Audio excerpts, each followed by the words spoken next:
record-breaking run by former Premier League champions Mount Pleasant Football Academy. 11 consecutive victories, a record in local Premier League football. And what about coach Theodore Tapper Whitmore and his assistant Davian Ferguson? Remember, these men were booted from the job. New coach come in and out. And Tapper and Fergie were back.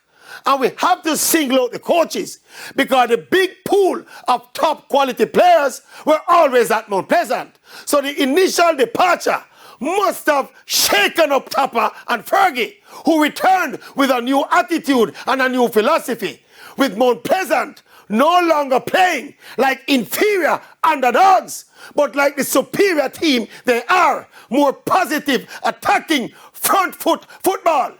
That when you have the quality players will translate into winning football, with everybody at Mount Pleasant looking quite pleasant.